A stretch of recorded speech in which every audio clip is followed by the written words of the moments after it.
င်္ဂလာပါရှင်ပြည်မနာမျိုးနဲ့ပြန်ကြားရေးနဲ့ပြည်သူ့စစ်ဆိုင်ဦးစီးဌာနပြည်သူ့စာကြည့်တိုက်စာအုပ်မိတ်ဆက်ချင်းအစီအစဉ်ကနေကြိုဆိုပါရရှင်ဒီကနေ့ကျွန်မကစာဖတ်ပရိသတ်တွေစာပေရှင်းမြတ်နိုးသူတွေကိုရွေးချယ်မိတ်ဆက်ပေးခြင်းနဲ့စာအုပ်ကလေးကတော့ဆရာကြီးဒေါက်တာသိန်းလွင်ပညာရေးစိတ်ပညာပါရဂူကြီးရေးသားထားတဲ့ကလေးတို့ညင်ဆိုတဲ့စာအုပ်ကလေးနဲ့မိတ်ဆက်ပေးမှာဖြစ်ပါတယ်ရှင်စာအုပ်ရဲ့ရွေးချက်ကအသင်ကလေးတွေအတွက်လှုပ်ဆောင်စရာလုပ်ငန်းတွေကိုတဆင့်ပြီးတဆင့်လှုပ်ဆောင်ပေးရင်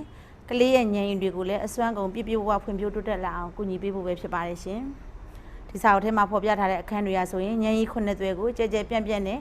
နဲ့ဆိုင်ဆိုင်ဖော်ပြထားတာကိုလည်းတွေ့ရပါတယ်အခန်းတိုင်းမှာသက်ဆိုင်ရာညင်ကြီးရဲ့အဓိပ္ပာယ်တွေအဲ့ဒီညင်ကြီးဟာသင်ကလေးဘဝအောင်မြင်ရေးအတွက်ဘယ်လောက်အရေးကြီးတယ်ဆိုတာတွေကိုလည်းဆွေးနွေးဖော်ပြထားသေးပါတယ်ရှင်သက်ဆိုင်ရာညင်ကြီးနယ်ပယ်မှာထူးချွန်ထက်မြက်ပြီးတော့အောင်မြင်ကြော်ကြားသူများအကြောင်းကိုလည်းဆရာကဖော်ပြထားပါတယ်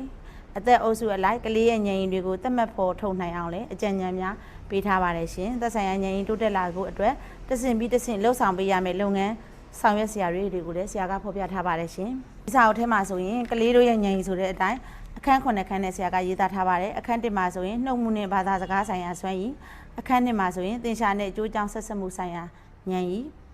အခန်း1မှာဆိုရင်နှုတ်မှုနဲ့ဘာသာစကားဆိုင်ရာဉာဏ်ရည်အခန်း2မှာဆိုရင်သင်္ချာနဲ့ကျိုးကြောင့်ဆက်စပ်မှုဆိုင်ရာဉာဏ်ရည်အခန်း3မှာဆိုရင်အမြင်နဲ့ပုံဖော်မှုဆိုင်ရာဉာဏ်ရည်အခန်း4မှာဆိုရင်ဂီတဉာဏ်ရည်အခန်း5မှာဆိုရင်ကိုခန္ဓာလှုပ်ရှားထိတွေ့မှုဆိုင်ရာဉာဏ်ရည်အခန်း6မှာဆိုရင်လူမှုဆက်ဆံရေးဆိုင်ရာဉာဏ်ရည်နဲ့အခန်း9မှာဆိုရင်မိမိကိုယ်ကိုရှုမြင်သုံးသပ်မှုဆိုင်ရာဉာဏ်ရည်ဆိုပြီးတော့ဆရာကအခန်း9ခန်းနဲ့ရေးသားထားတာကိုလည်းတွေ့ရပါတယ်ရှင်ဒီစာအုပ်ထဲရဆိုရင်ကလေးတွေဉာဏ်ရည်ရဲ့အကြောင်းအရာလေးတွေကိုဆရာကပြည့်ပြည့်စုံစုံရေးသားထားတာဖြစ်တဲ့အတွက်မိဘတိုင်းဖတ်ရှုသင့်တဲ့စာအုပ်ကောင်းလေးတစ်အုပ်ပဲဖြစ်ပါတယ်ရှင်ဒီစာအုပ်ကလေးကိုငှားရမ်းဖတ်ရှုခြင်းနဲ့ဆိုရင်ကျမတို့ပြည်မနာမြို့နယ်ပြန်ကြားရေးနှင့်ပြည်သူ့စစ်ဆိုင်ဦးစီးဌာန